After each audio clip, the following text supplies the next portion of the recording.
Welcome to Opioid, Fentanyl, Heroin, an on-air forum, strategies and solutions, brought to you by the ADAMHS Board of Cuyahoga County and Voiceitradio.com.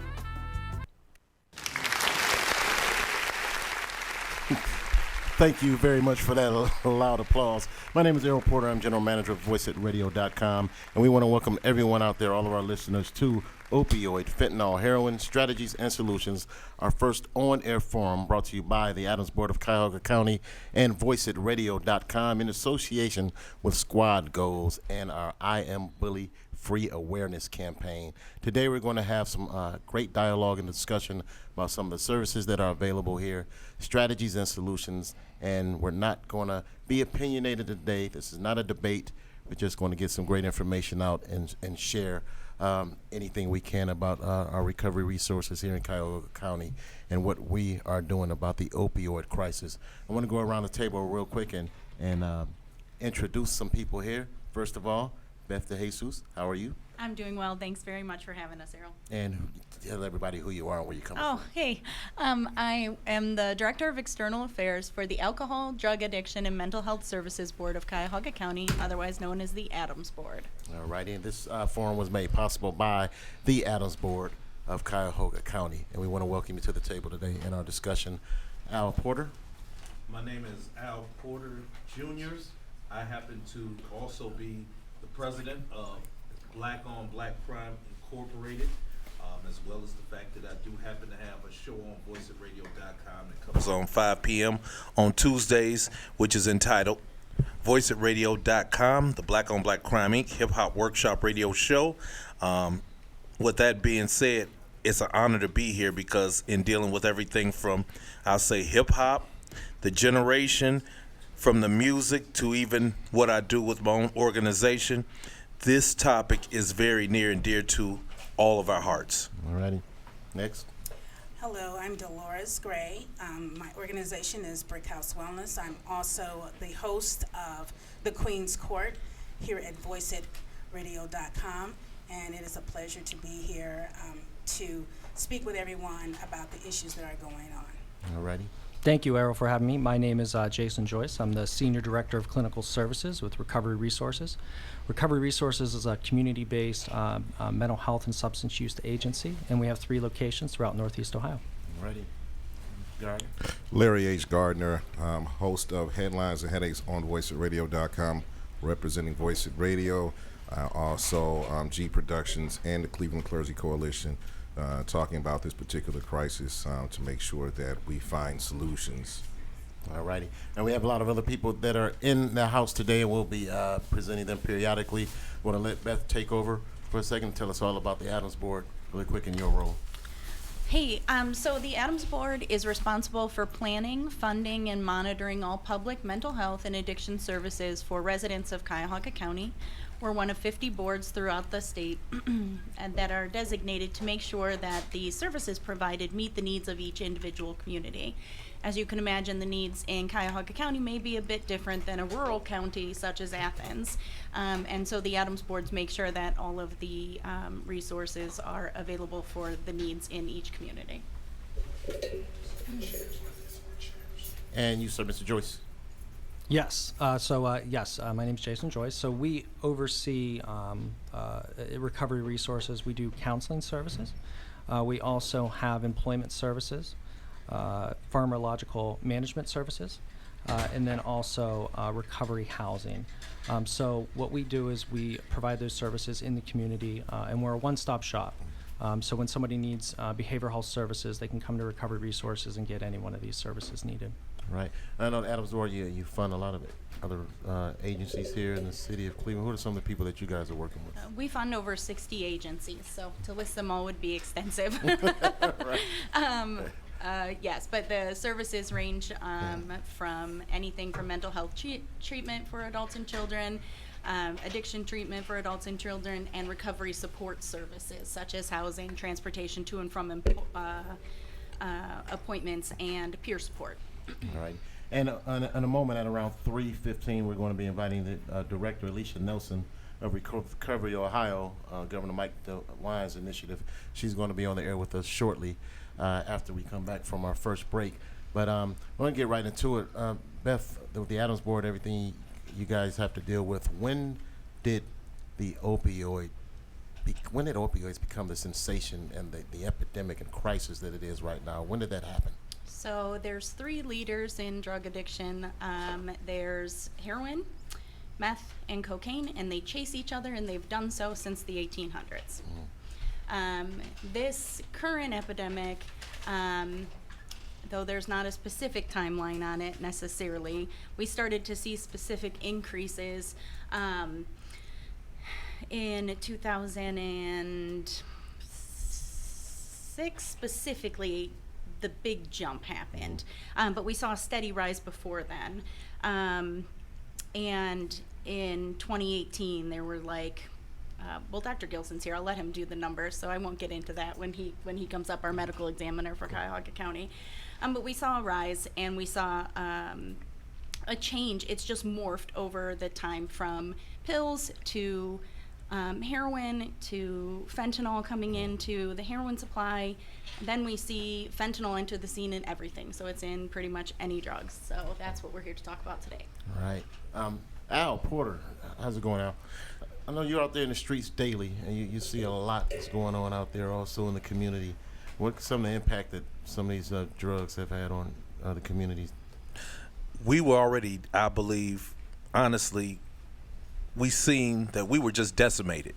We were decimated, I'll say, for myself, looking from 1985 to 1995 from crack. So when that epidemic hit hard, I think from what I've seen in my community, a lot of people now, instead of, I'll say, urban areas, instead of us sitting back and saying, wait a minute, nobody was there for, we've had to take a step back in the past 5 years because I've noticed that our community is being hit hard, ravaged by fentanyl, opioid, and it devastated it in such a way. I can honestly say that I appreciate the Adams Board because when I went down to a Cuyahoga County Council meeting, Brother Dennehy, he was speaking very, I'll say adamantly about getting help. And to see a cross-section of people along at those meetings besides myself come from all walks of life because we were being hit hard again. And I think that by you all at least being as strong as you all were to actually see Cuyahoga County Council get up off of what was necessary to continue to add into this program, it's been very necessary. So I see a need for this. I'm very thankful for the partnership. It decimated homes, has torn things asunder. If you don't deal with this phase of it, then there you go with the incarceration instead of the mental health, and I'll say the services for addiction, the treatment that's needed. All righty. When we come back, we're going to take a quick break once again. Welcome to the Opioid Fentanyl Heroin Strategies and Solutions On-Air Forum presented by the Adams Board of Cuyahoga County. And we come back, we're going to have Director Alicia Nelson of Recovery Ohio from Governor Mike DeWine's office. Please stay tuned.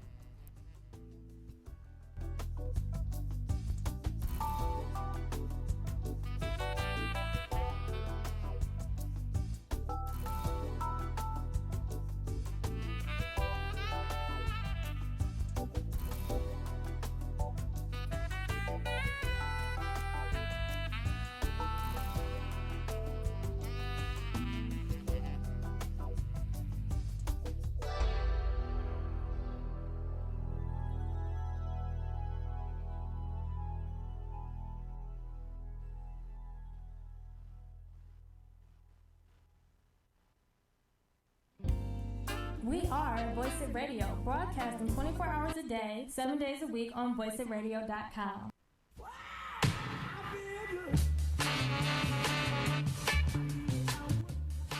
When it's time to get fitted for any occasion, I go straight to the experts at Diamonds Men's Stores. Just visit one of their 4 locations at Richmond Town Square Mall, Shaker Heights at 16832 Chagrin Boulevard, Akron at 2530 Roaming Road, and Holland at 1564 Spring Meadow Drive. Diamonds Men's Stores, where style is their tradition.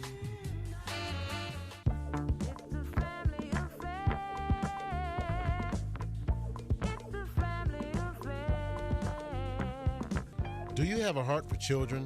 If you answered yes, then foster parenting might be right for you. Did you know there are over 2,500 youth in Cuyahoga County foster care in need of a caring family? You can be the influence in the life of a child or teen who deserves a bright future. Call Safi today at 216-295-7239 or visit them on the web at www.safi.org. That's www.safy.org to learn how you can be the bridge that secures a child's future.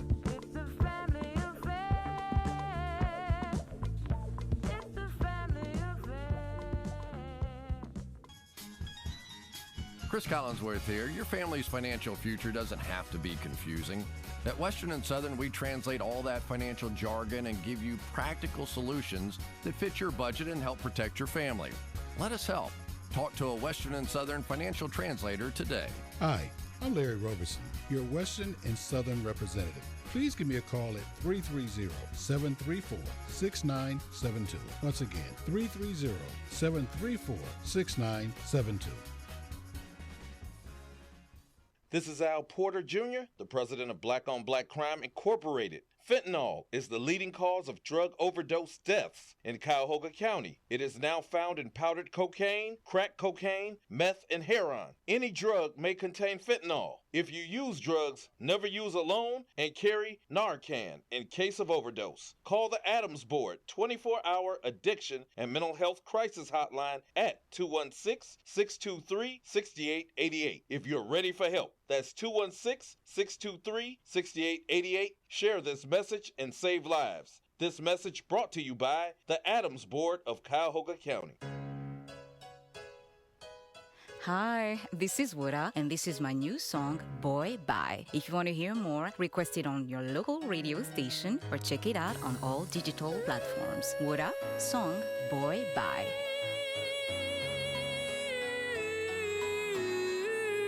Do I look like a fool to you after all I've done? You're telling me that I'm not of this marriage.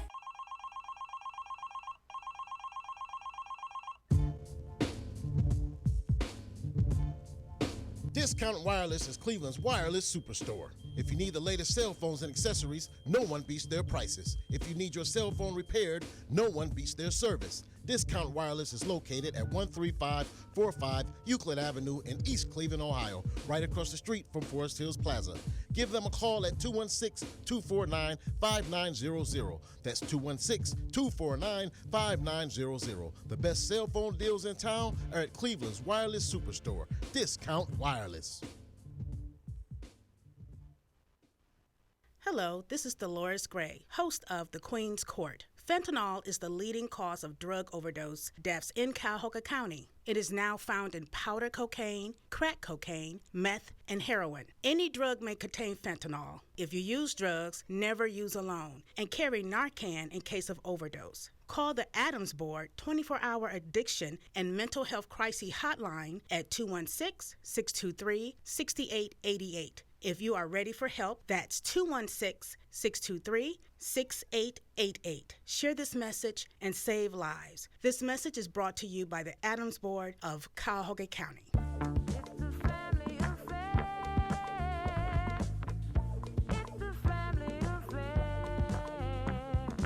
Do you have a heart for children? If you answered yes, then foster parenting might be right for you. Did you know there are over 2,500 youth in Cuyahoga County foster care in need of a caring family? You can be the influence in the life of a child or teen who deserves a bright future.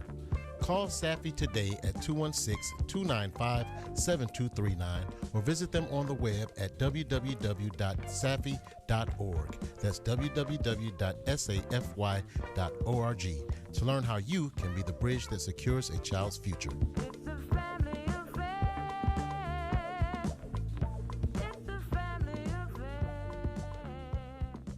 You are tuned in to Opioid, Fentanyl, Heroin, Solutions and Strategies, an on-air forum brought to you by the ADAMHS Board of Cuyahoga County and Voiceitradio.com in association with Squad Goalz, Inc. and the I Am Bully Free Awareness Campaign.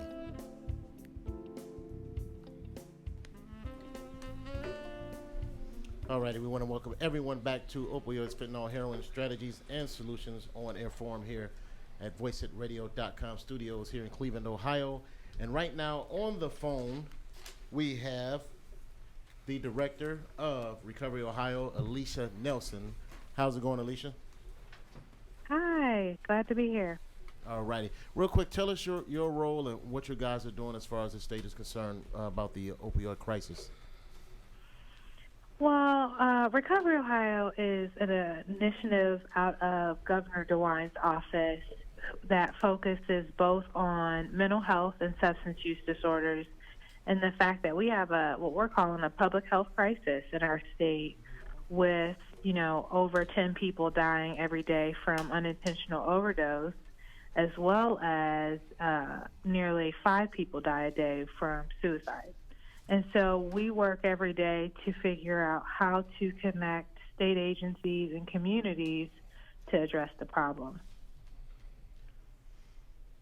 Now, we do have some people here in studio who may have questions for you and want to dialogue with you. And go ahead, anyone wants to say something, introduce yourself, and go ahead and speak with her. Sure. My name is Jason Joyce. I'm from Recovery Resources Director Nelson. So I'd just first like to say thank you for all the great work that you're doing. I guess my first question would be, in terms of the community, what would you want to get out there about the recovery initiative so that people are more aware? So that's a great question, and thank you. The Recovery Ohio group got together really early on and put together what we're calling the Recovery Ohio Initial Report. And in that, it had 75 recommendations, which seemed like a lot, but really our hope is to kind of categorize what needs to be done in our state to address, addiction and mental health in a comprehensive way that kind of meets everyone where they're at to address these issues. And so we have them kind of bucketed into different categories. And so for communities, we want them to really take a hard look at the report and think about ways that they can improve and address stigma and kind of education to the community about these issues, as well as look at things like parity and workforce development, understanding that access to needed services may be an issue in that community depending on where you are in our state, and making sure that we get people interested in the field of social work or counseling so that we have always a ready and willing workforce that can help people in need, especially in a crisis.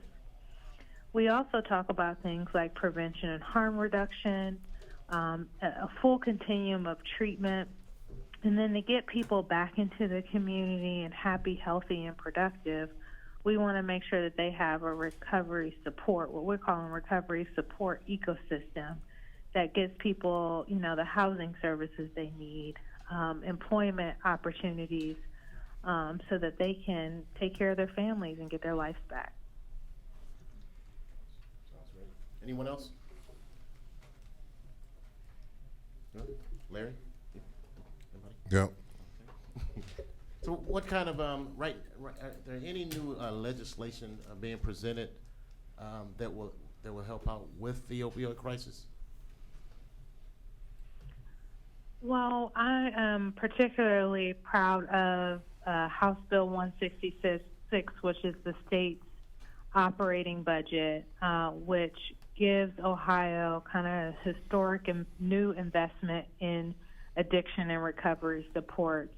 We're looking at, for kids and families, nearly $1 billion new dollars in state investments for some of the things that I talked about a second ago: workforce development, prevention, treatment, and recovery supports. And I think that that's going to be a critical piece to how we solve this.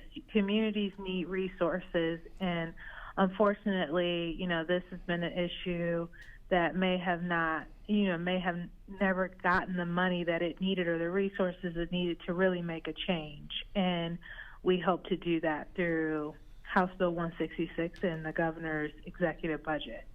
And so we're happy about that movement. All right. Also, your movement to address the stigma against people with mental illness and substance abuse disorders. How's that going? I think it's going well. One of the things that we have embarked on is what we're calling the Minority Health Working Group, and bringing people together to talk about how stigma has impacted a number of communities, and some more than others.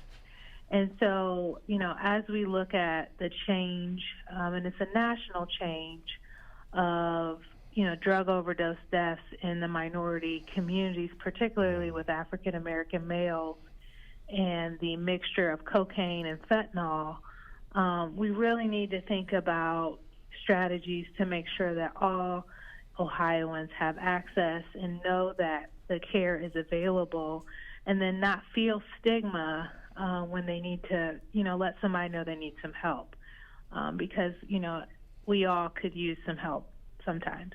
Absolutely. In reference to House Bill 166, will the funding formula be fair to Cuyahoga County? In the past, we have not gotten a fair share of the money. I believe that one year there was $54 million allocated, and the average county got, I think, $6 per capita. However, Cuyahoga County got 29 cents per capita. So out of $54 million, we got $406,000. So almost $1 billion. How will the funding formula be fair to Cuyahoga County? Because Montgomery County and Cuyahoga County has shared in the greatest number of overdose deaths recently.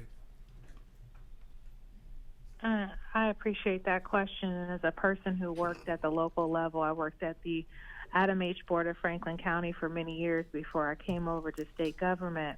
I understand that need for flexibility, and I know that the funding formula is something that is being discussed at the Department of Mental Health and Addiction Services through Director Chris's department, and I'm excited to see what next steps they come up with, and they're very early on in the conversations. With House Bill 166, I think the good news is that a lot of the money that is new investments that'll go to board areas aren't locked into a particular line item that you're referencing that has that limitation, and it really is a discretionary pot of funds that will help communities, address the issues that they haven't been able to address in the past, like crisis services for families and other workforce needs, and, much more. Okay, hi. My name is Dolores. I'm with the Queen's Court here at Voiceitradio. And my question is, you mentioned, programs. And I'm real concerned about, the educational process of how that will work, because I know some programs, they only go for a certain length of time, and then that is over, and then sometimes people, relapse and go back into the situation that they're in. My concern is in the community, how would that work? Is this going to be something ongoing? Because are you working with political leaders or community leaders to help keep that initiative, going, like for an ongoing program that is really needed with the workforce, as well as training and other, awareness and educational needs that may be, that they need? Will it all be housed in one unit, one place? How will that work? Or, if you guys have ever, started that ongoing conversation about that right now, because I know in the communities a lot of times when they get into these programs, they only go for a certain length of time and then they fall off. So that's what my concern is regarding the educational piece, is how you're going to keep that initiative, that drive going to keep people in these programs for lifelong results. Thank you. Sure. I think that there's a couple things in there that I'd like to touch on. The first is that we're working really hard to be partners with counties to provide a full continuum of care. and understand that in the case of addiction, you need time to heal your brain. 2 to 5 years is what research may say. And so programs that, are on and off, short-lived, people will need to be transitioned into kind of step-down programs to continue that recovery process. And we're working with communities to build that, what we're calling a continuum of care across each county and in each state or in each city.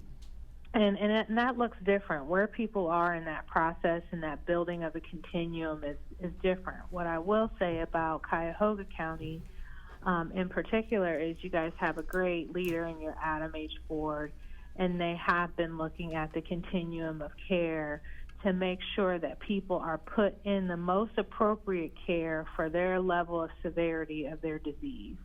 And so that could look like a short stay at a residential treatment facility and then a transfer into outpatient care. The problem that we see and is kind of perpetuated in stigma is that this is a chronic relapsing disease, and sometimes people, have in the disease process may have a relapse, and that's okay as long as we're working with them to get them back into treatment and get them, back connected with their families and having longer and longer periods of healthy days or healthy periods of time. Then they will, overall, succeed in the program eventually. But it is a process, and that's a really tough thing to navigate on an individual level. Hi. Yeah, my name is Al Grimes. I'm director of the Cuyahoga County Fatherhood Initiative, and, our emphasis is on the importance of both parents being involved in their children's lives, the mom and the father. And looking at this, I'm looking at this from the standpoint of, what the addiction's impact is on the mothers and fathers and their children. There are a lot of people who say that, with crack and those kind of things, extra support has been necessary for a long period of time in underprivileged areas. And now that spotlight has been ratcheted up significantly since it seems like opioids are going across all racial and economic backgrounds. And that's a good thing, because I think people have been crying out for some support in the area of addiction in underprivileged areas for a long time. So that's a good thing. I would suggest that, as we go forward, when we're talking about dealing with this crisis, is making sure that we add the emphasis on the impact that it's having on everyone's children.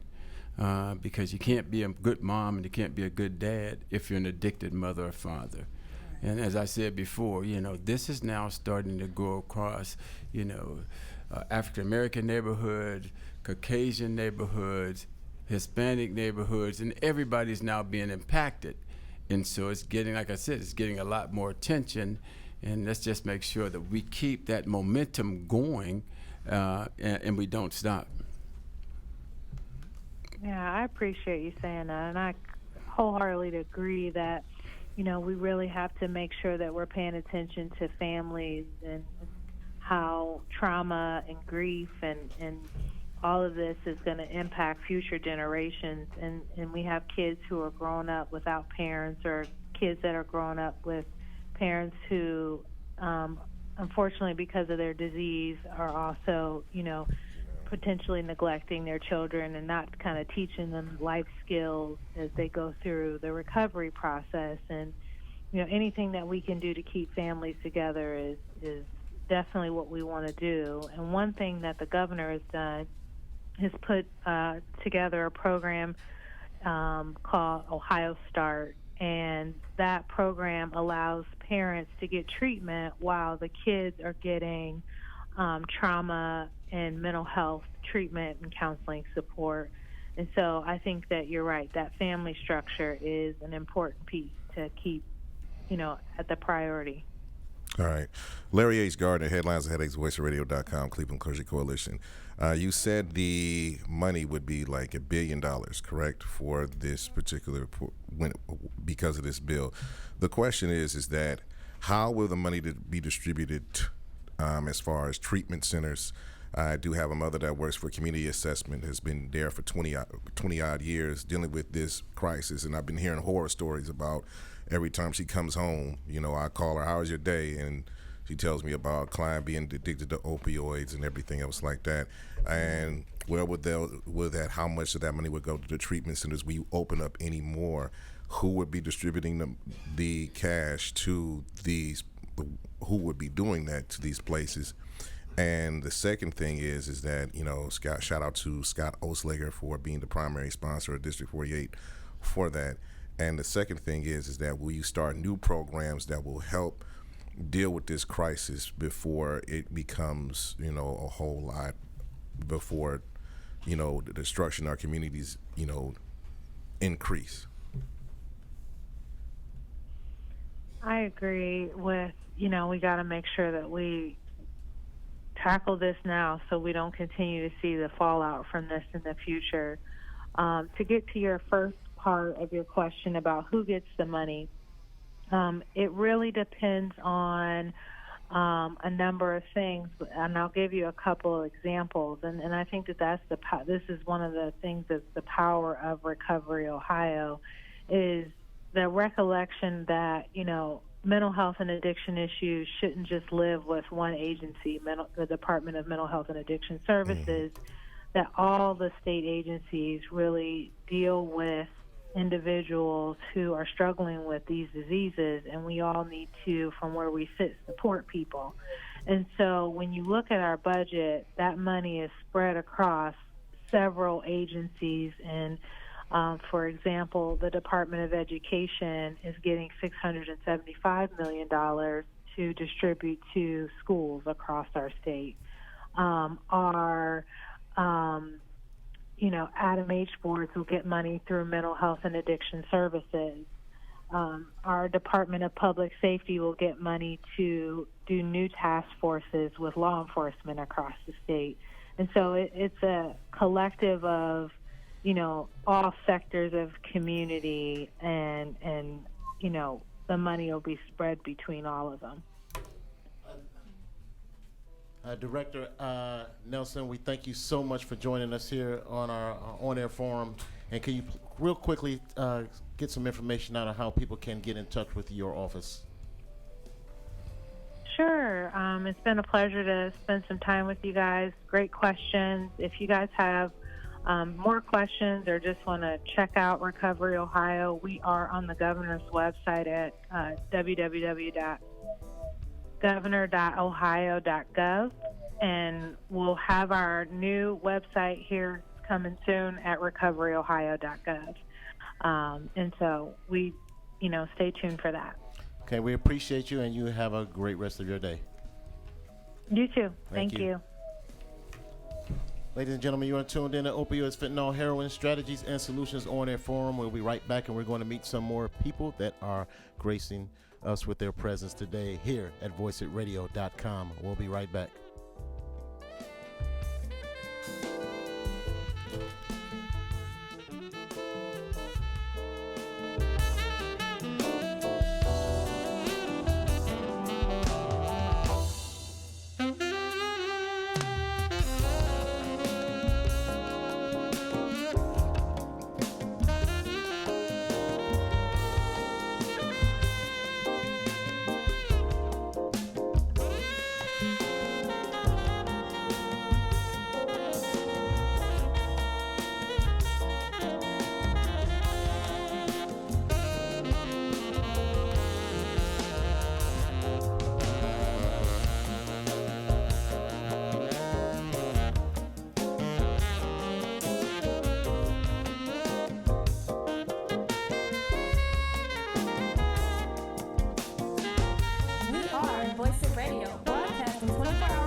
7 days a week on voiceitradio.com. Hello, this is Larry H. Gardner, host of Headlines and Headaches on Voiceitradio.com. Fentanyl is the leading cause of drug overdose deaths in Cuyahoga County. It is now found in powdered cocaine, crack cocaine, meth, and heroin. Any drug may contain fentanyl. If you use drugs, never use alone, and carry Narcan in case of overdose. Call the ADAMHS Board 24-hour addiction line and mental health crisis hotline at area code 216-623-6888. That's 216-623-6888 if you are ready for help. Hi, this is Anthony Colbert, your host for In One Word. Join me Wednesdays at 5 p.m. where we'll be talking about empowerment, enlightenment, and spirituality on voiceitradio.com. Hi, everybody. I'm Dr. L.C. Woods. And I'm Dr. S.C. Hamida Rockman Woods. And we're the hosts of Humanity 3.0 on Voice It Radio. And remember, peace. Peace should stand for proper education. Always corrects errors.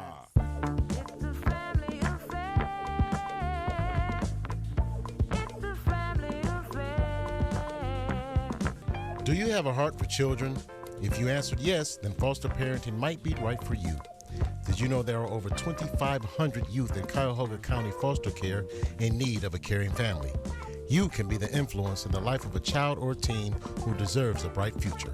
Call Safi today at 216-295-7239 or visit them on the web at www.safi.org. That's www.safy.org to learn how you can be the bridge that secures a child's future.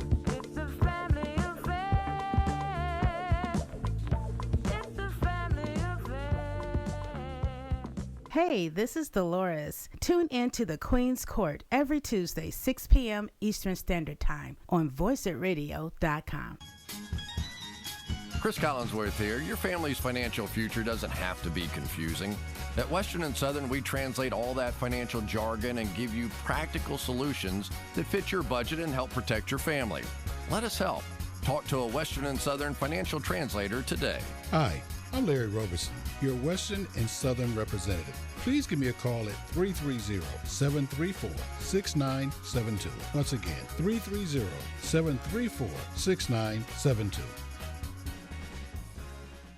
This is Al Porter Jr., the president of Black on Black Crime Incorporated. Fentanyl is the leading cause of drug overdose deaths in Cuyahoga County. It is now found in powdered cocaine, crack cocaine, meth, and heroin. Any drug may contain fentanyl. If you use drugs, never use alone and carry Narcan in case of overdose. Call the ADAMHS Board 24-hour addiction and mental health crisis hotline at 216-623-6888 if you're ready for help. That's 216-623-6888. Share this message and save lives. This message brought to you by the ADAMHS Board of Cuyahoga County.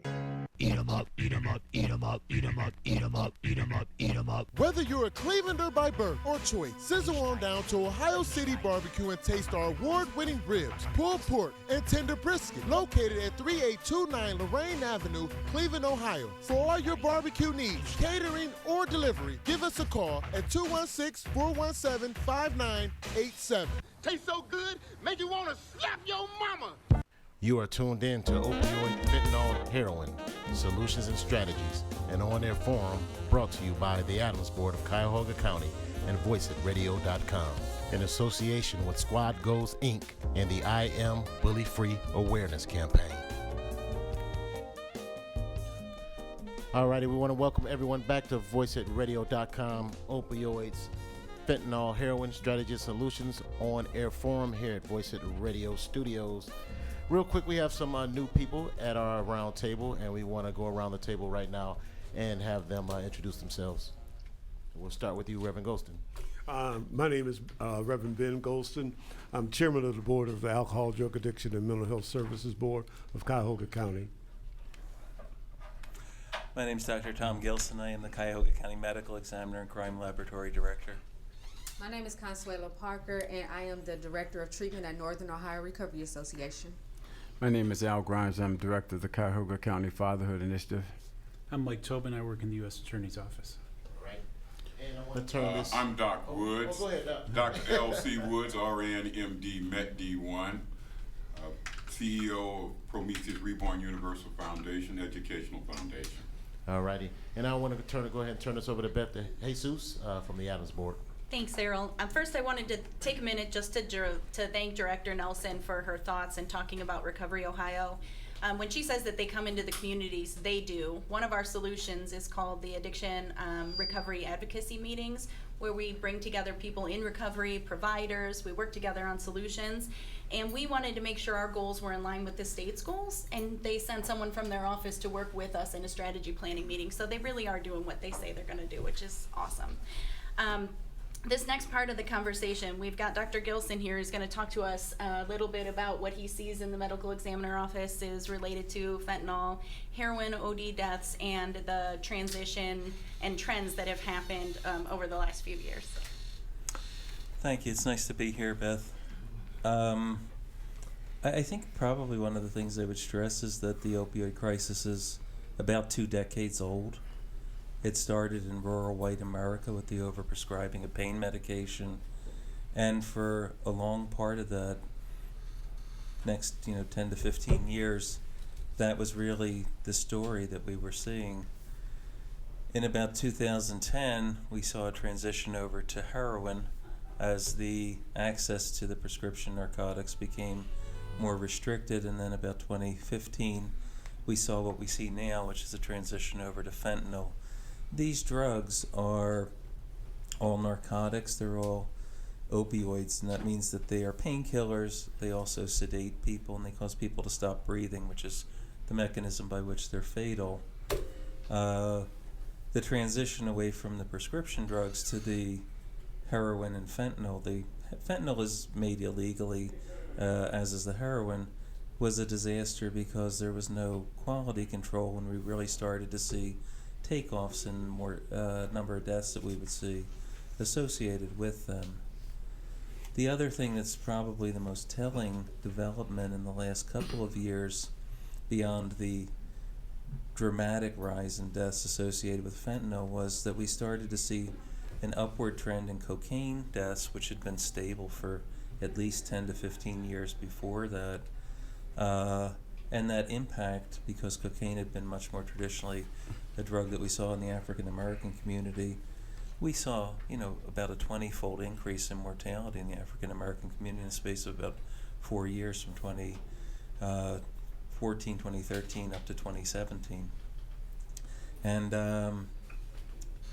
going along with that, we started to see more cocaine deaths in the white community, because what was happening is cocaine was being mixed with fentanyl, so the number of people who were overdosing on cocaine in the white community were rising because they were intending to take fentanyl, and the number of people who were dying in the African American community of fentanyl were rising dramatically because they were anticipating taking cocaine and not expecting fentanyl. Of the two of those drugs, we see a lot more cocaine than fentanyl in our seized drug supply, and they're not safe drugs by any measure, but fentanyl's a very unforgiving drug. It's very potent. If we look at morphine is about 4 times the potency, heroin about 4 times the potency of morphine. When we start to look at a drug like fentanyl, we talk about 80 times the potency of morphine. It's an unforgiving drug. And then we started to see other fentanyl-like drugs, and just a perfect storm of bad things happening. We were encouraged in 2018 that it looked like things were trending downward, but that's not been the case.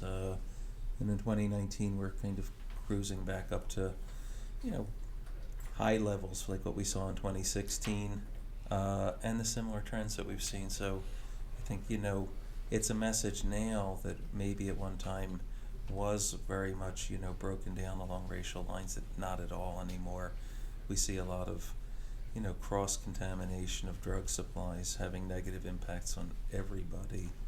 And I think that, one of the things that has really just been, glaring to us at the medical examiner's office is that it's a very hard problem to get a hold of because it's dynamic and changing. So it may seem like it's an opioid crisis, but the opioid crisis that I looked at 8 years ago was fundamentally different than the opioid crisis I'm looking at today. I think we say often that the only thing that has remained consistent is the evolution of the crisis from one situation to the next. Thank you, Dr. Gilson.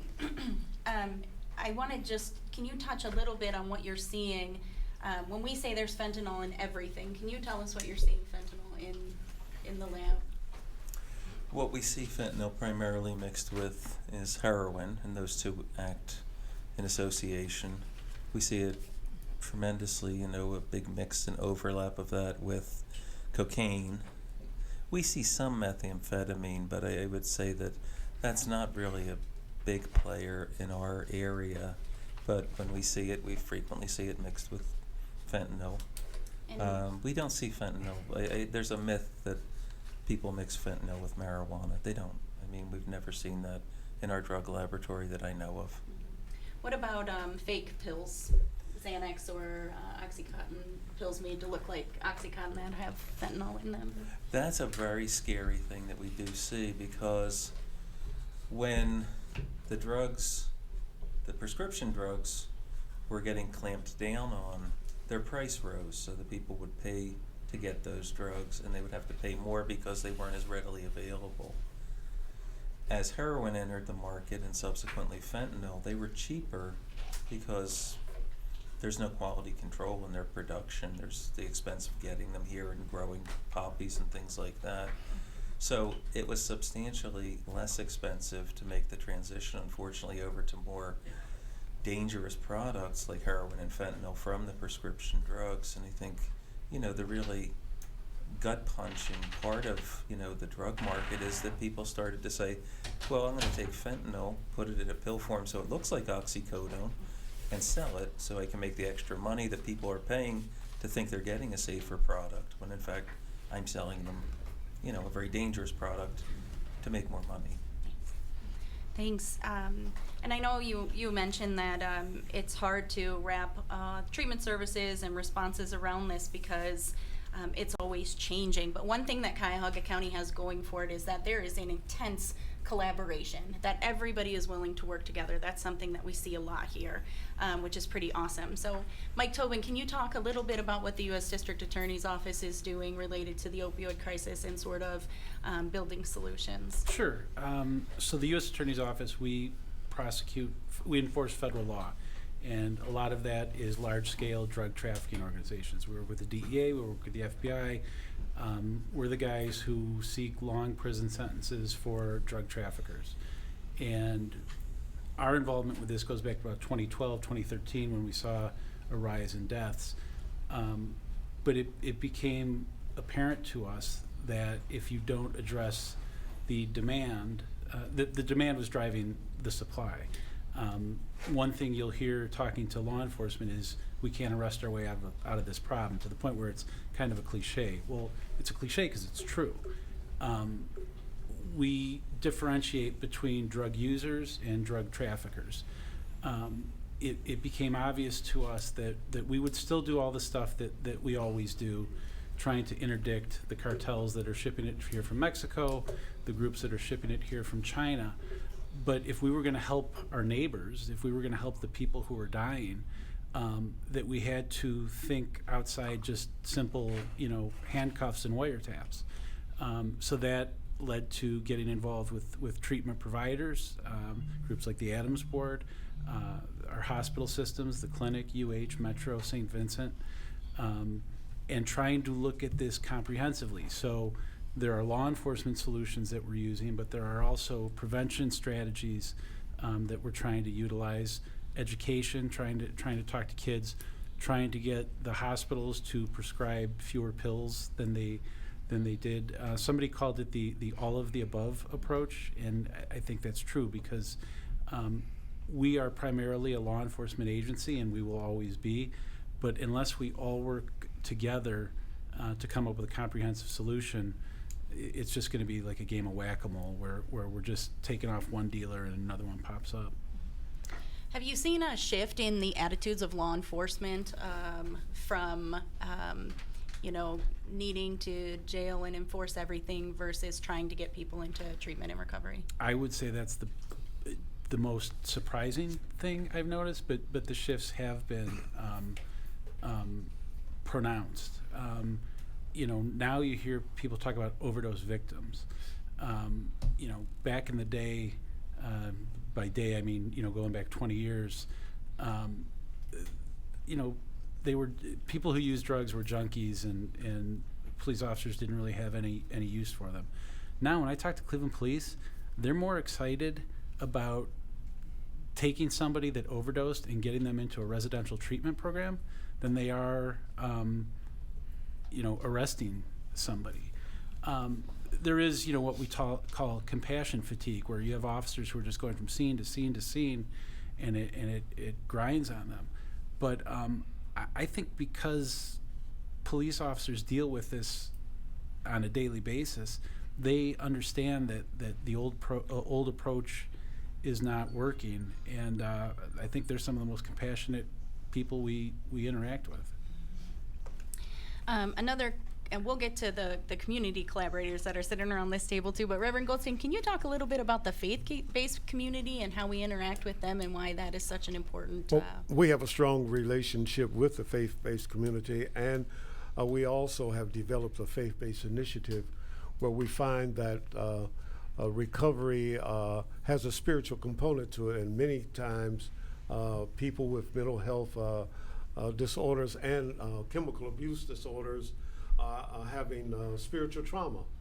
And so we have developed a program where we partner people who are trained in theology with clinicians to better serve people that are living with these disorders.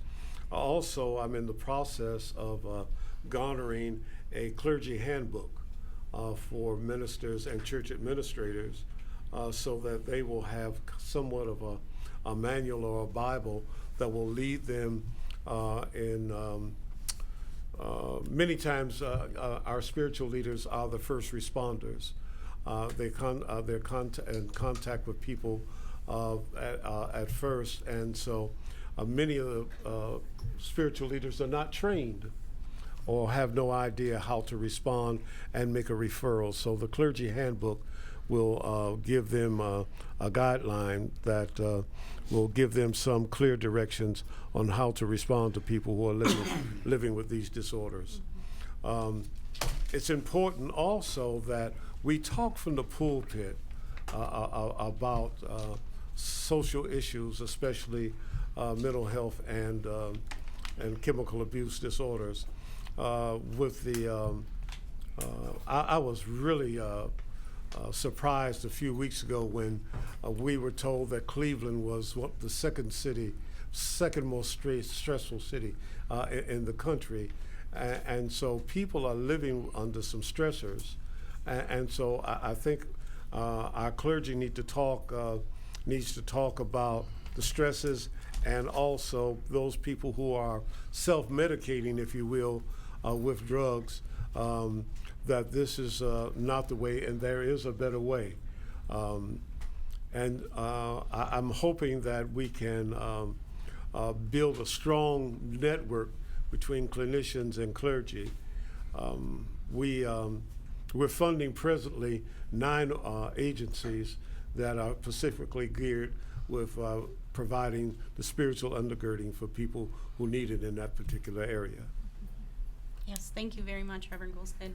Consuelo, would you be willing to tell us a little bit about what you see for people who are coming in seeking treatment and recovery? One of the things I see is a lot of desperation. People really want to get clean, they want to get sober, and a lot of times it's difficult because they don't have that support. They don't have it from their family members. They've burned their bridges. They've had friends that are using, and maybe some of them have died, or they've gone off wherever they've gone off. But I see a lot of people that are really in a desperate mode.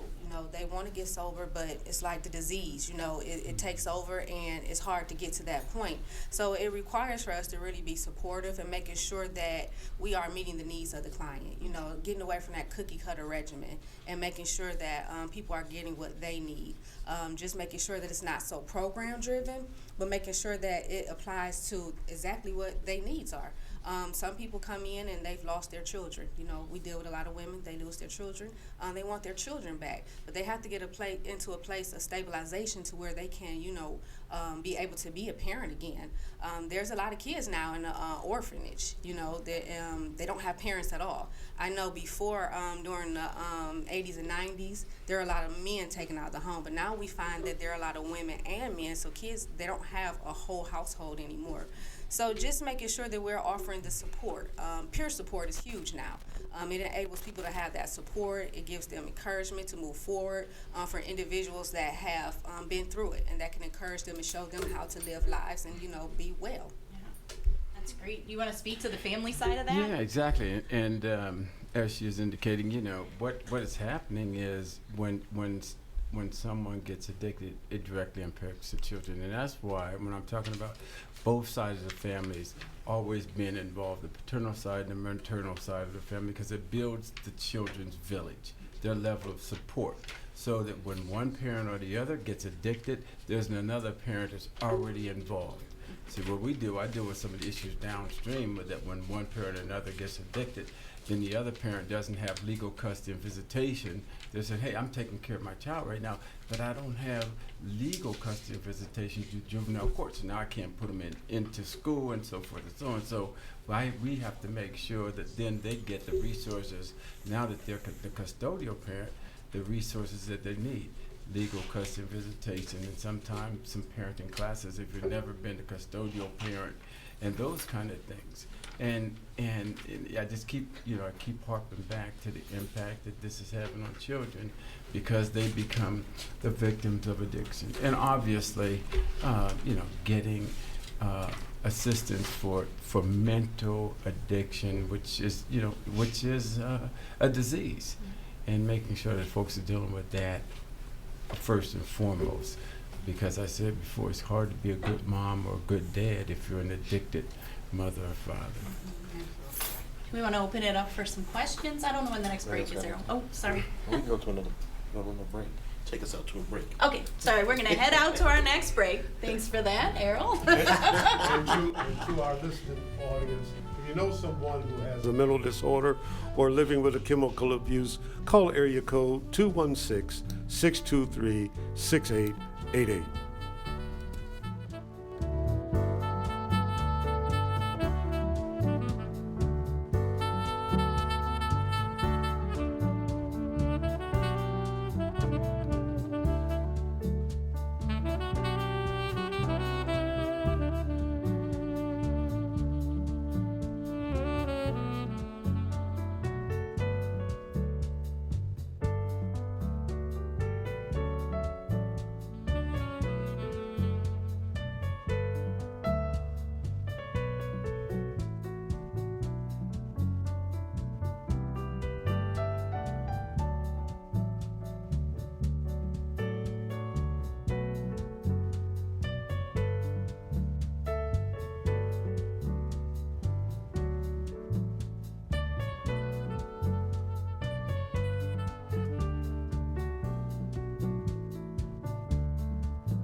are Voice It Radio, broadcasting 24 hours a day, 7 days a week on voiceitradio.com. Hello, this is Larry H. Gardner, host of Headlines and Headaches on Voiceitradio.com. Fentanyl is the leading cause of drug overdose deaths in Cuyahoga County.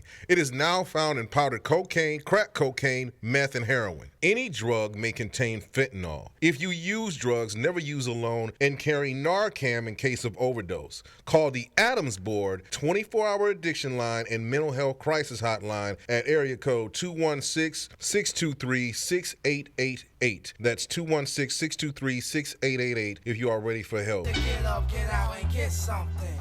Don't let the days of your life pass by. If you're anything like me, I didn't have a clue as to what I wanted to do after high school. Going on 20 years old, no steady job, no support system, and barely a place to live. Then I heard about the Job Corps. The Job Corps' mission is to help young people like me improve the quality and satisfaction of their lives through vocational and academic training, and it is absolutely free. I'm not kidding. The program was free, and I also got to live on campus. I was provided the training and education that connected me with the skills and educational opportunities that I needed to establish a real career.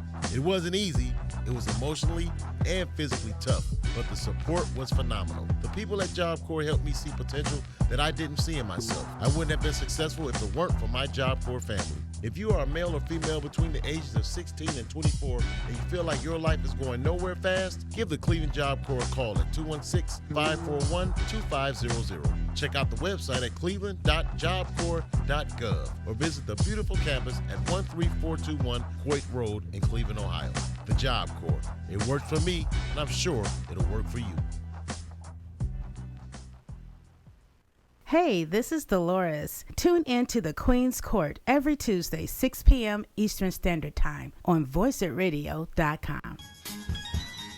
Chris Collinsworth here. Your family's financial future doesn't have to be confusing. At Western and Southern, we translate all that financial jargon and give you practical solutions that fit your budget and help protect your family. Let us help. Talk to a Western and Southern financial translator today. Hi, I'm Larry Roberson, your Western and Southern representative. Please give me a call at 330-734-6972. Once again, 330-734-6972. Hi, everybody. I'm Dr. L.C. Woods. And I'm Dr. S.C. Hamida Rockman Woods. And we're the host of Humanity 3.0 on Voice It Radio. And remember, peace. Peace should stand for proper education. Always corrects errors. This is Al Porter Jr., the president of Black on Black Crime Incorporated. Fentanyl is the leading cause of drug overdose deaths in Cuyahoga County. It is now found in powdered cocaine, crack cocaine, meth, and heroin. Any drug may contain fentanyl. If you use drugs, never use alone and carry Narcan in case of overdose. Call the ADAMHS Board 24-hour addiction and mental health crisis hotline at 216-623-6888 if you're ready for help. That's 216-623-6888. Share this message and save lives. This message brought to you by the ADAMHS Board of Cuyahoga County.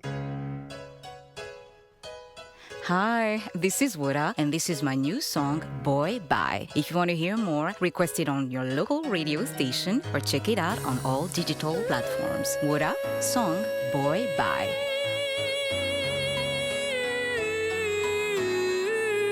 Do I look like a fool to you after all I've done? You're telling me that I'm not of this marriage. You are tuned in to Opioid, Fentanyl, Heroin, Solutions and Strategies, an on-air forum brought to you by the ADAMHS Board of Cuyahoga County and Voiceitradio.com in association with Squad Goalz, Inc. and the I Am Bully Free Awareness Campaign.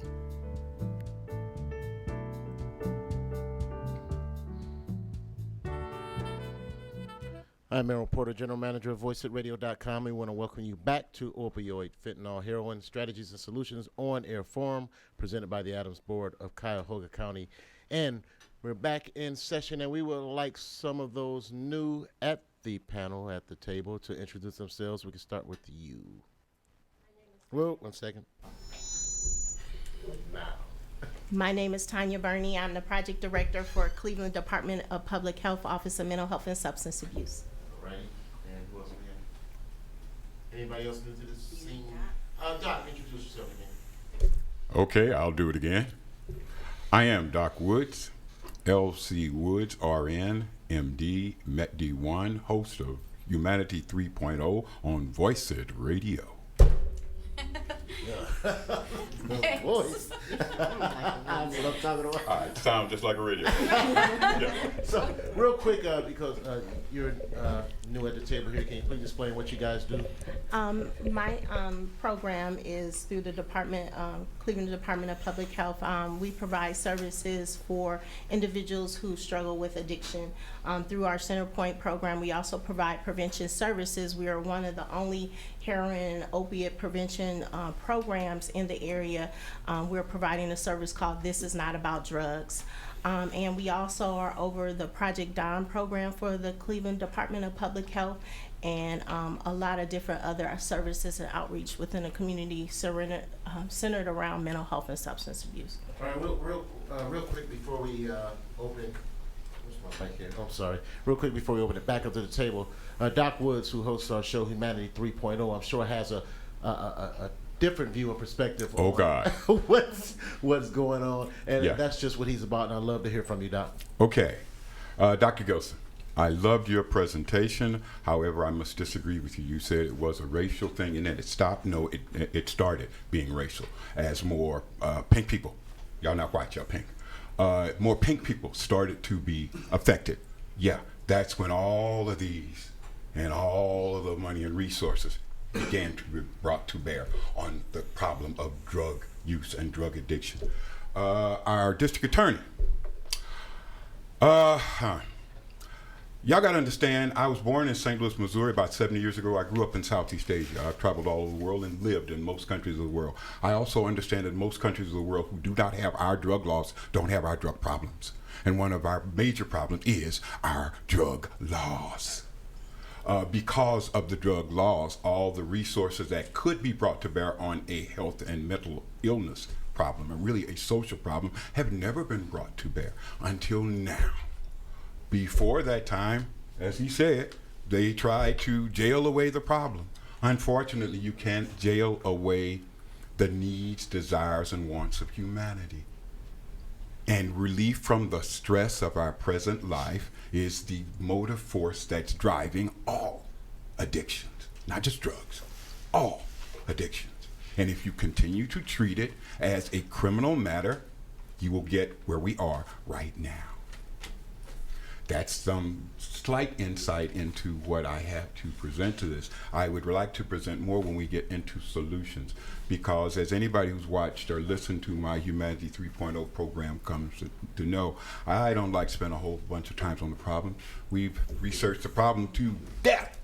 What we need are solutions, and I have a few. All right. I'll turn it over to Beth and Jesus. I knew that would be entertaining in your life, for sure. Well, I can say on that note, at least there's been the shift in change, in some change in the mentality where we are now understanding more that, you know what they say, when you know better, do better. We know it's mental illness. We know that this is an illness and it needs treatment and not jail. And that shift is certainly happening, and especially here in Cuyahoga County. So that's one thing to be grateful for. True. We were going to end that, when we were ending that session, we were going to open it up for questions for the people who had spoke and get some more insight. So I'm just going to open it up to the group to have discussion. Oh, come on now! I think one of the things that I think is a persistent issue is destigmatizing the addiction. And, you know, to have Pastor Colston at the table, I honestly don't think that that's something that works as well as in a faith-based setting. And I'm just curious what you think about what does it look like to destigmatize the disease outside of government organizations, but in a faith-based setting where I do think recovery actually starts a lot more effectively. I totally agree with you, and we are prepared and moving in that direction. There's a good book that I'm in the middle of by Dr. Robert Franklin. It's called Crisis in the Village. All right, and he talks about, we talk about it takes a village to raise a child. We use that African proverb to death. All right, but then there's another one that goes along with it that says, then how are the children? Right. And so then the children are a reflection of the health of the village. And so Dr. Franklin tells us there is a crisis in the village. And I feel, as a Black Baptist preacher, and Dr. Woods, this is not new to me. I was chief drug counselor for Friendly Inn back in 1972. All right, when I was program coordinator for Christian Family Outreach back in '94. Okay, all right. And so I'm a little bit. I got you about 10 years. You're 70. I'm 80. So we've been fighting this battle a long time. But making my point, there is empirical evidence that many of the stressors or personal crises that people have are spiritual in nature. And we must begin to approach them. My other caveat, if you will, Dr. Gilson, is that the model that we use for clinical therapy is European in nature.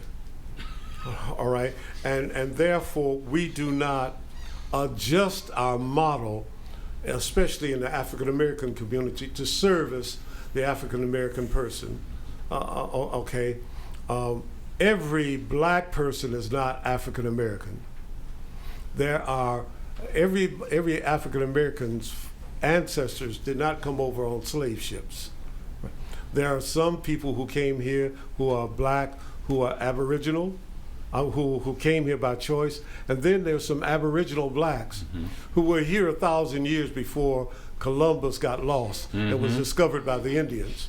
All right, and so the model that we use to service our community is skewed. I'm not, and so as a member of the ADAMHS Board of Cuyahoga County and a clergy, I have been asking that the agencies that provide services will take and adjust their European model and be culturally Pacific, all right, to service the African American community, along with now working with the clergy, all right, to have this necessary spiritual undergirding to bring about a greater rate of success. Something you touched on there, both of you, and that Consuela had talked about earlier, is not looking so much at the programs and usually using a cookie cutter or one size fits all. You talked a little bit more about person-centered and really focusing in on an individual person and what they need. In the ADAMHS Board world, we call that the recovery-oriented system of care that focuses on a person, connecting them to the resources they need to get better as a person. And that would include social, emotional, spiritual, and cultural needs, because they're different for so many different communities. So do our treatment providers, any of the three that are sitting at the table, we have Jason Joyce from Recovery Resources, Consuela Parker from NORA, and then Tanya Burney here from the Cleveland Department of Public Health. Does anyone want to talk about that, about making sure that resources are person-focused? And we will ring the bell, I think, when someone, because I have no doubt that word will come up in this conversation. Just to start off, I think as treatment providers, we're moving forward and trying to really connect one-on-one with clients and to really kind of determine what their needs are. One of my clients just, basically needed to adjust his treatment program because he was working. We have to be able to meet the needs where the client is at, and that's what person-centered is about, adjusting the treatment plan so that the client can be successful and still meet their goals, but also adhere to the parameters of what that might be the things that are causing those barriers, like their legal issues or court issues that they have with their children and stuff, so that to make sure that they meet their requirements, but also to make sure that they gain gainful employment, which is important for their recovery. So it's important for us to work with that, and then also to address their trauma that might be occurring just for the fact that they're in treatment, that there are barriers that are preventing them from being successful and contributing to society, we got to work with them and to teach them and to educate them about their disease and how their disease impacts not only themselves but their family members. And that's an important piece. You know, we don't want to leave out the family because the family is suffering too. The effective treatment approaches that include the family are the ones that you're going to find that's most successful. That's true. I think Tanya said so much, and I would just add to that the expansion of Medicaid in Ohio has been so significant to helping more people. A lot of people historically could not get treatment at all. Now I know the ADAMHS board does great work in providing for Cuyahoga County, but that's not true of everywhere else. And that without that Medicaid expansion, people will not have access to treatment. So we need to, make sure that we're advocating for that at a state and at a federal level. And I wanted to add to it too about the stigmas and making sure that we understand that times are changing and people need different things, and not making individuals feel like the treatment regimen that they're going through is something that's a stigma to them or something that maybe their family doesn't agree with, but being able to make sure that they have the support, whereas they have different sponsors or peer support that can support them in whatever it is that they need. Every human being has an innate ability to heal themselves, so they know exactly what they need. And so I think that each person is the best determiner of what they need. And so just listening to them and being able to, support them in whatever it is that they're asking for. You mentioned, sorry. I have a question Yes. for you, and this is kind of like a devil's advocate question because I sat in on a session that you did with ministers. What do you say to, and there will be people out there, to the naysayers that says now that you're giving test strips to people using drugs and you're giving them this recovery option if they do happen to overdose, that you are encouraging them to keep using as opposed to just stopping? Because we've got some pretty innovative stuff pretty new stuff that we're now trying as prevention, but there will be people out there who will say that you're encouraging folks to continue using, and if something does happen to you, here's a way out. I'll speak from the ADAMHS board's perspective, and then I'll hand this back to Dr. Woods. Excuse me. So in the ADAMHS board perspective, if you understand the disease, you don't question that. So what I would say is that education about the illness and getting past that stigma of what you think you might know isn't exactly how the brain lights up and how it works.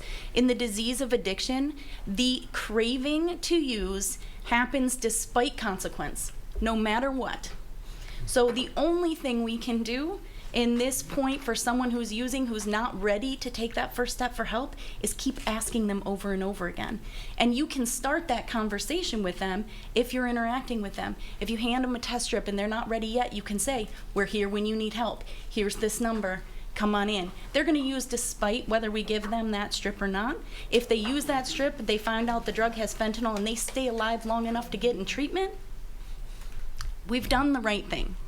We have to save lives. And I'm not sure if Dr. Wood's perspective is different on that, but I'll hand that over to him. I share your perspective, but more than perspective, I share experience. To anyone who would ask those questions, I would simply say, go to Copenhagen, go to Munich, go to Berlin, go to the places where they don't have this problem. They don't have this problem because they use those means. They use those supports. They use those methods. This is not a secret. It's not something that nobody knows. It's something that our country just refused, and I repeat that word, refused to use, even though it was the most effective methods on this planet. They decided, no, we're going to put everybody in jail, mainly because these were all El Kebulanese that were going to jail. Now that a whole bunch of pink people are being involved, now we want to use all these other methods. Keep bringing that up because it's brand new and it's something we need to not just recognize and focus on, but understand why it is that way. I agree. Consuela, I think it was you that mentioned stigma around treatment. Were you talking about MAT by any chance? Medication-assisted treatment. Anyone want to tackle that? I know at Recovery Resources, we do provide medication-assisted treatment. And our first goal when someone comes in is always to make sure that they don't die. So objective number one is, help make sure that the client does not die.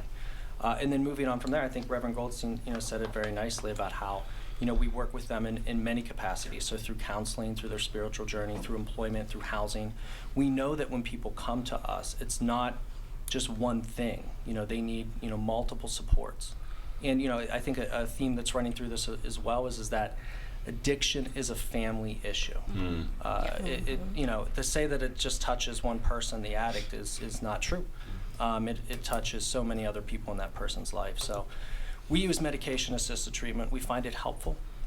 We, believe it's a best practice, the evidence-based practice that we use. And, we're all for it. Yes, I agree. We also at Northern Ohio Recovery Association use medically assisted treatment. It's an adjunct service to the other services that we provide. It's not a foolproof thing, but with counseling, with the group therapy, with the family group, the family support, the peer support, all of that together does help save that person's life and help them live longer. It helps them to stay sober. It helps them to even go out and become maybe peer support themselves and pull other people along the way.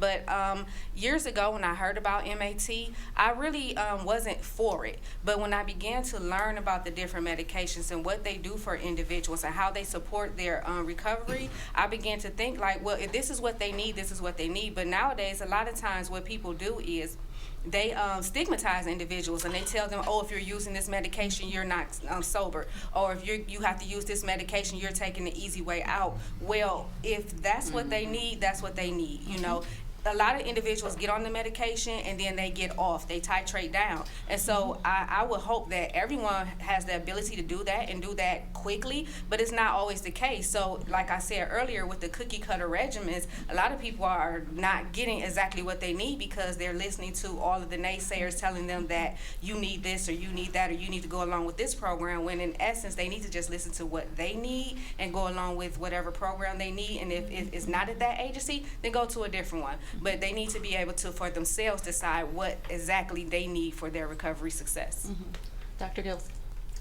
I think it's important to kind of make a distinction between what's risk reduction and what's actually intended for treatment. And, risk reduction is not intended to treat people. It's intended to save their lives. Yep.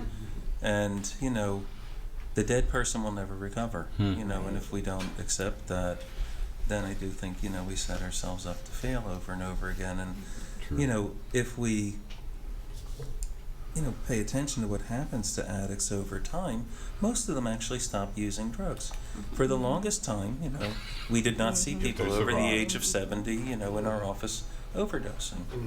It was that, it was very much the exception.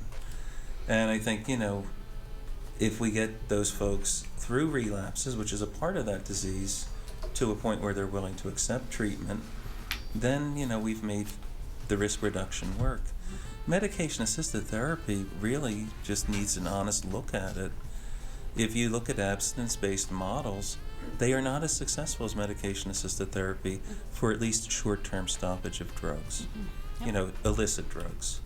And, it's not just a matter of giving somebody methadone and hoping for the best. In the 1970s, when methadone clinics were opened in New York City, they had a success rate for sobriety of over 90%. Absolutely. Yes, and but there was a lot more going on than just, here's your methadone, come back tomorrow. And this is where we'll start the conversation on solutions as soon as we get back from this break.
We are Voice It Radio, broadcasting 24 hours a day, 7 days a week on voiceitradio.com. Hello, this is Larry H. Gardner, host of Headlines and Headaches on Voiceitradio.com. Fentanyl is the leading cause of drug overdose deaths in Cuyahoga County. It is now found in powdered cocaine, crack cocaine, meth, and heroin. Any drug may contain fentanyl. If you use drugs, never use alone, and carry Narcan in case of overdose. Call the ADAMHS Board 24-hour addiction line and mental health crisis hotline at area code 216-623-6888. That's 216-623-6888 if you are ready for help.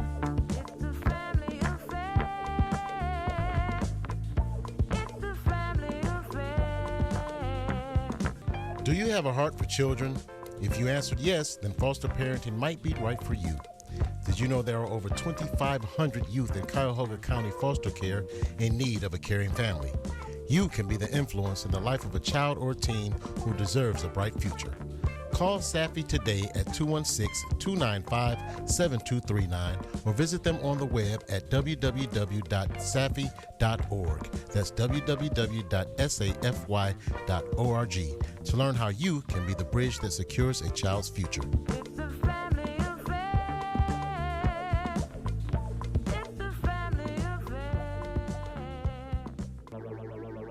Did you know that National Car Mart is a proud supporter of the I Am Bully Free awareness campaign? That's right. If you stop in and say, I am bully free, then you will receive $500 off of your next car purchase. Get to National Car Mart today at 9255 Brook Park Road in Cleveland, Ohio. Give them a call at 216-505-1750. That's 216-505-1750.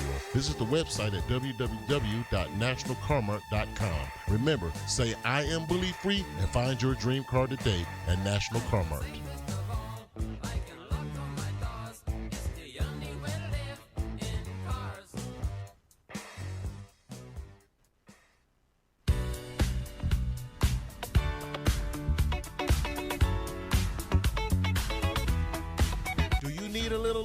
Well, Lucky's Charms and Supplies has all the accessories you need. Symbolic prayer candles, sacred anointing oils, faithful heavenly incense, all God and Christ approved. Also, fine gifts and jewelry, lottery books, and more. Located at 6408 St. Clair Avenue near downtown Cleveland. Open Monday through Saturday, 10 a.m. to 6 p.m.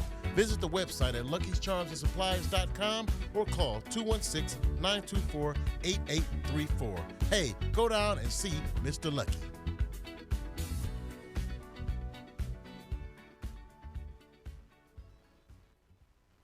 Hey, everybody. I'm Dr. L.C. Woods. And I'm Dr. Essie Hamida Rockman Woods. And we are the hosts of Humanity 3.0. Every Wednesday at 6 p.m. And remember, peace.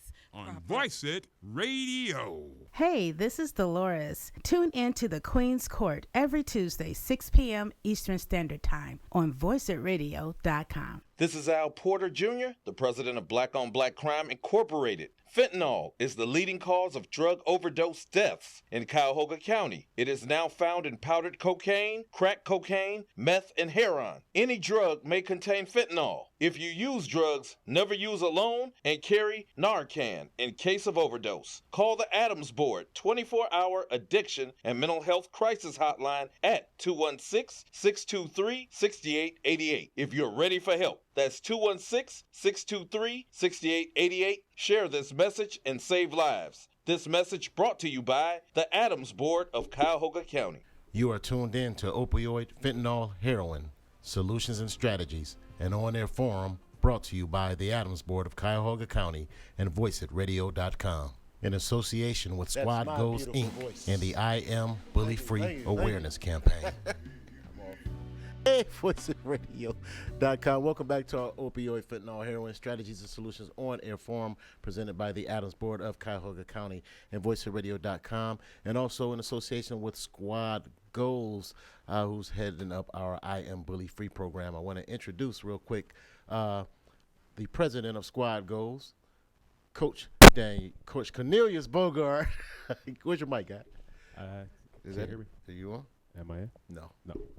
You want to grab another mic over here or something? Go around. Then come on. Oh, wait a minute. Try that You again. can use it. Holler in the EP. Try that one more time. Could just yell at his, huh? Yeah, duh. Loud, yeah. Can you hear me now? Yeah. Yeah. Yeah, a little. A little bit.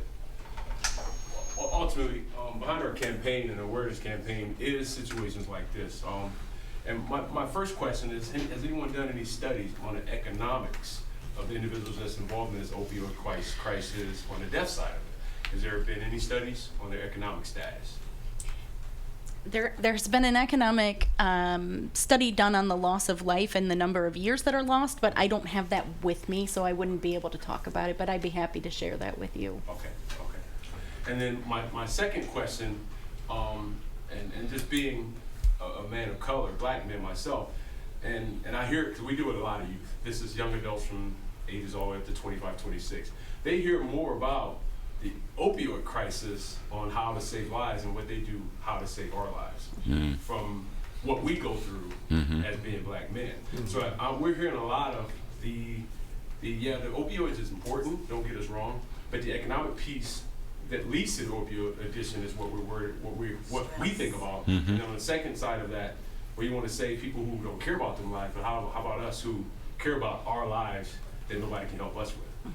So, if we can, next time we have a conversation, if we can have more on that level of the two, I think we can get a little more, I believe we get a little more insight on how to save the people that's truly involved. And the reason why I say that, because we've had situations where guys say, well, I'm a good guy, nobody's helping me, but everybody's trying to help the bad guys.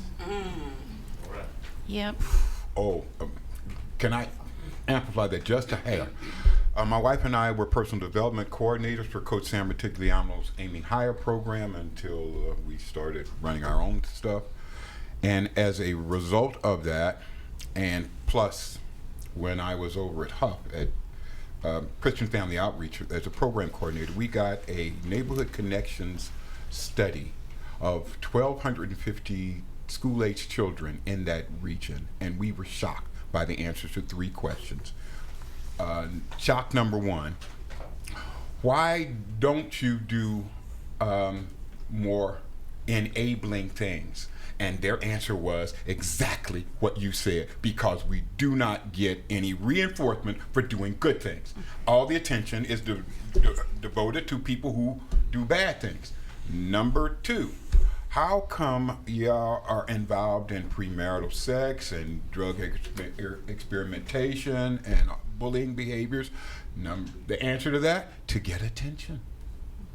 Because those are the things that you, us, our culture, our society, their school, devote their time, efforts, and attention to. The third one was about the negative effect of their parents and teachers and community leaders. And the children said, well, they're just hypocritical because all the stuff they tell us not to do, they do. These children were so insightful into the psychology of the culture and the communities they lived in. And they were doing what they needed to do in order to get our attention. I think we could have a whole other session on institutional racism, barriers, like economic health disparities. I mean, we could hold a whole nother, 6-day seminar here on Voice It Radio and barely crack the surface. Jennifer Eberhardt has a good book. I have it down in the trunk of my car called Biased. That would be a good read, B-I-A-S-E-D, by Dr. Jennifer Eberhardt. Is she out of Southern? No, she's out of Cleveland. And she's out of Cleveland, but she teaches at Stanford. Getting back into our opioid conversation directly related to solutions, I want to thank welcome Shalitha to the table. Can you introduce yourself and tell us a little bit about you? Yes, thank you. My name is Shalitha Mitchell, and I am with the Cleveland State University.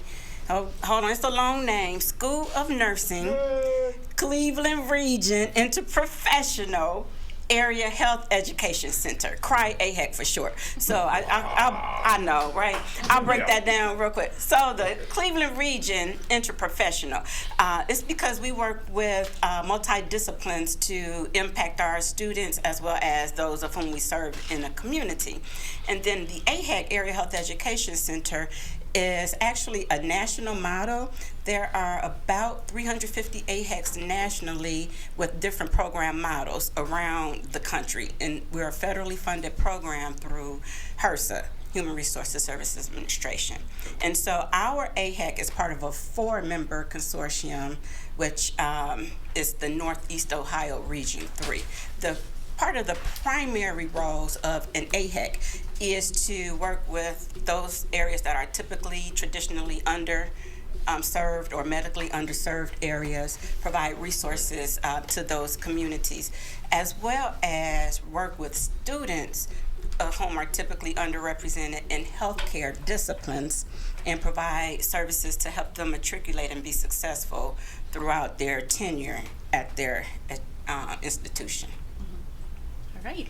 In short. Okay. No, it wasn't. No, it wasn't. Shorts. So we ended the last segment. Dr. Gilson was sharing with us why it's really important to differentiate between risk reduction and treatment, which is moving us into solution. And we started that conversation because we were talking about stigma, which everyone sitting around this table on the break was talking about how stigma is truly the largest barrier to anybody seeking treatment. So what we wanted to start this discussion off with is, what are our solutions? What are our treatment providers doing? What is the ADAMHS board doing? What is the U.S. District Attorney's Office doing to stop stigma and overcome that barrier? So who's starting? I can start. Thanks, Jay. Thank you. So I think 2 main things you want to focus on. One is focusing on the family. Right? So when it comes to counseling, when it comes to our services, a lot of times the family is a significant barrier to treatment. And a lot of that is the guilt, the resentment, the issues with stigma around that. The second way that we're trying to attack it is in the community. So we're looking at prevention services, so we go into the schools, but not just the schools, into community groups, PTA meetings, out there really talking about what we do. And then lastly, one of our newer initiatives is Casey's Kids. So that's a prevention group where it's peer-led. So finding strong youth in the community that can help other youth kind of lead forward. Yeah, I'd like to go. Hi, this is Shalitha again. This summer, I'm really excited about a program that I created through my AHEC with some supplemental funding. The program is called PEP, P-E-P. I was trying to be creative. So P, promote awareness. E, educate on fundamentals of various health issues. And the last P is prevent abuse and overdose. So the PEP project actually focuses on mental health, substance use abuse disorders in a fun, quote unquote, in creative way. Our goal this summer was to impact as many people as we could via educational programming, services, activities in a variety of community-based settings. So I actually hired Cleveland State University students who major in a variety of healthcare disciplines, as well as certified community health workers. Those individuals are typically paired together doing outreach presentations, and so there's your interdisciplinary approach. So, we can all learn from each other for a more holistic approach to education and wellness. And so, what part of the program is we deliver tailored presentations that are across the age spectrum. This is where I think is very, very unique about PEP. We can do a structured presentation in a third grade classroom or a senior community center, or we can provide some outreach activities at a health fair, at a festival. What we're doing is really increasing the awareness of these types of issues. Even if it's just providing some buzzwords and asking somebody, well, what does this mean? Have you heard of fentanyl? Or what about heroin or prescription opioid drugs? So depending on the setting, determines the project or the actual, it's not an intervention, but the awareness project. And then I'll talk a little bit more about what some of those look like in some of our other partnerships that we have going on this summer. And lastly, it definitely focuses on what you said from recovery resources, where you focus on family and community. And so we're on the approach on the prevention education end as opposed to the treatment end. We're trying to get them before the treatment phase. Yeah. Absolutely.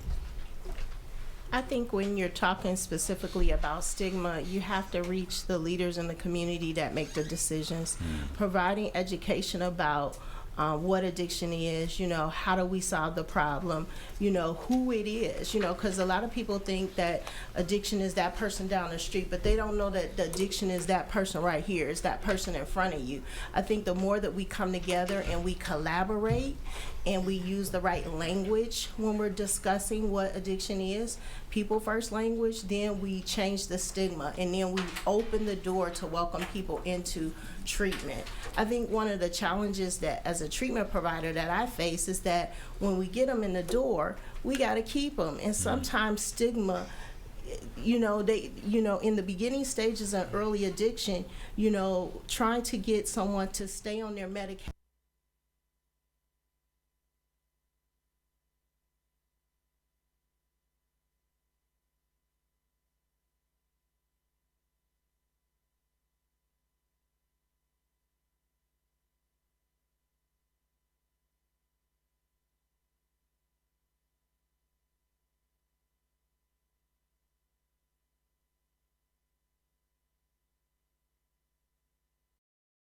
I think what people do understand is the economic impact of not doing anything.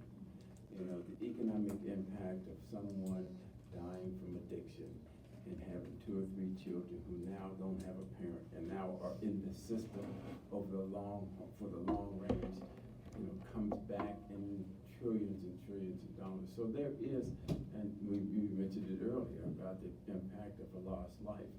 We have to let individuals know that there is a cost to not addressing this that's going to outweigh what we're going to spend for treatment. Yeah, that's true. And prevention. Yeah. Mike, did you have anything to add? I guess 2 points. One is to echo what you said. We're all paying for this, however you want to slice it. Our region covers 40 counties in northern Ohio, and I would venture that 38 of them have passed some sort of tax increase on their citizens, whether it's to pay for foster care, expand the courts, expanded costs for medical examiners and coroners. So we're all paying for this.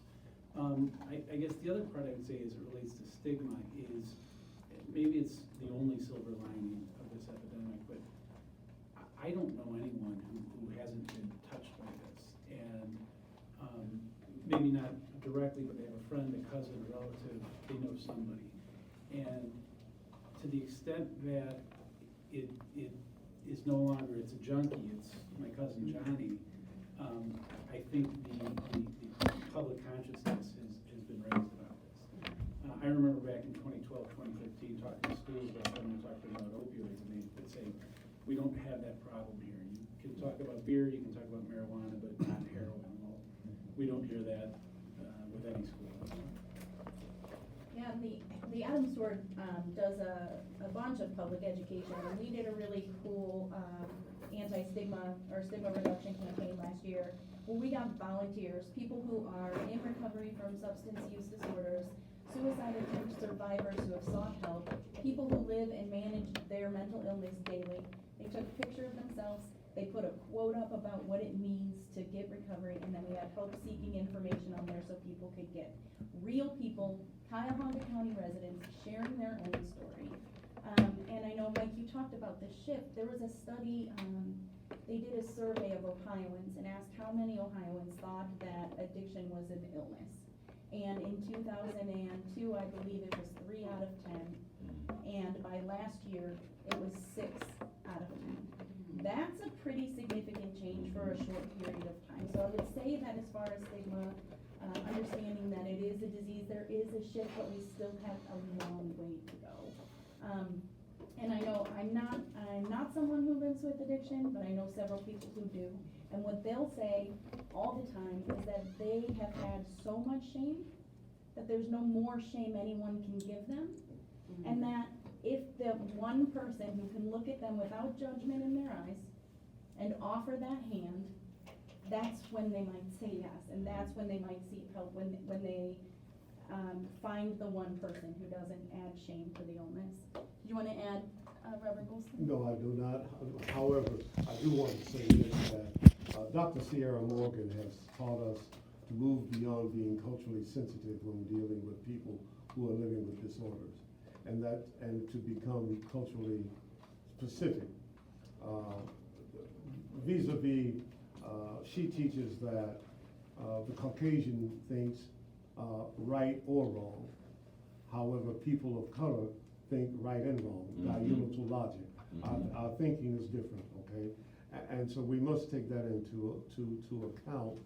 And so when you have a European-based model of recovery or treatment, that does not allow for the cultural sensitivity, if you will, which is a layer deeper than being culturally sensitive. And then I want to end up my remarks is that one of the things that we are faced with here in Cuyahoga County is funding. For instance, Franklin County has a dedicated levy, which is dedicated to behavioral health.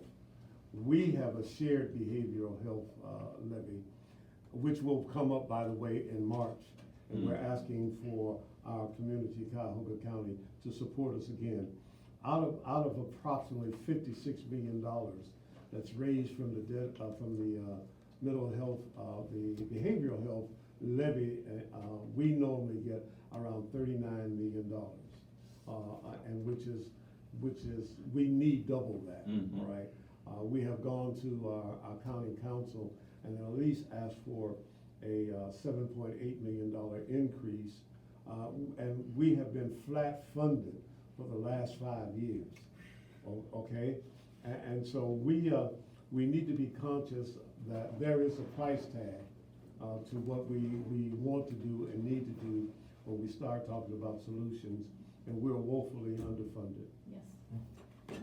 That's definitely one solution. We got 4 minutes left, so if we want to go quickly around the table with short blips on next solutions, let's start with Dr. Wood. Okay.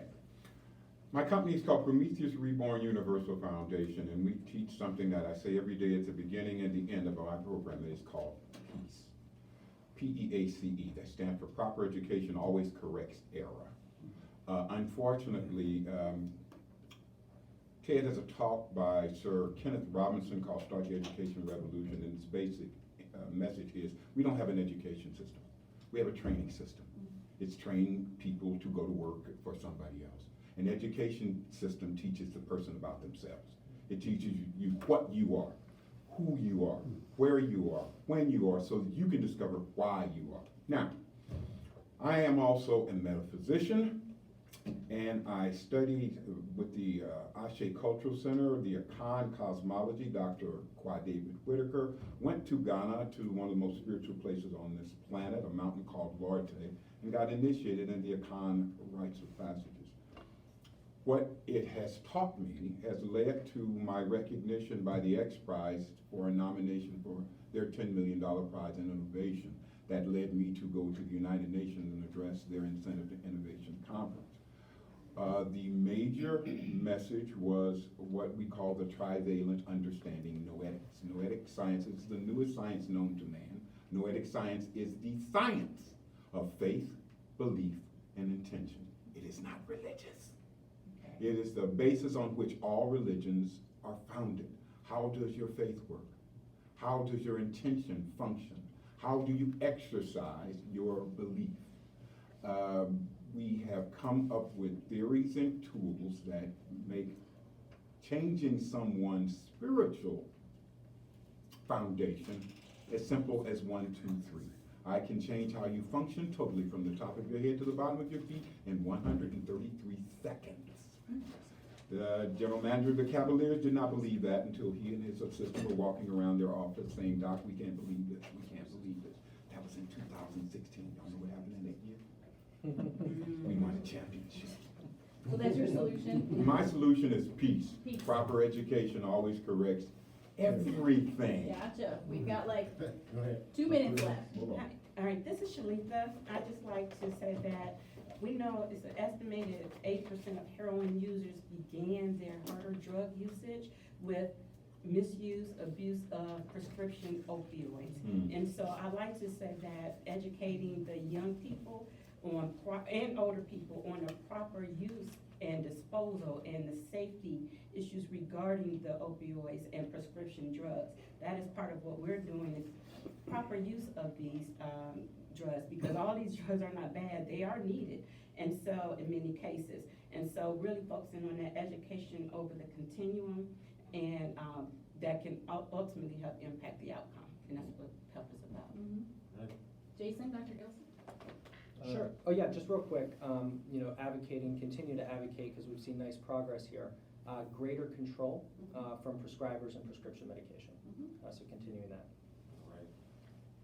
I just would stress, you know, reducing demand, because we won't fix supply. If there's a demand, there's always supply. And I kind of believe in simple solutions. Like, we all have a job to do, and honestly, you know, my brother-in-law would have been 30 at the beginning of this month. He's not here because he died of a drug overdose.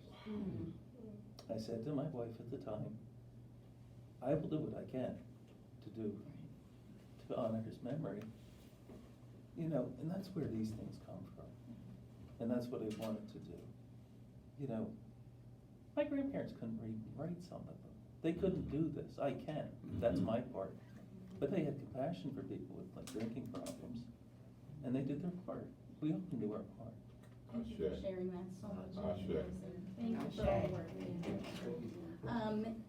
We want to thank Errol Porter for allowing us this He time. big. He big. Come on now. Who should somebody call if they need help? Call, if they need help, call area code 216-623-6888. Thank you, and just. Great job. It was indeed. Well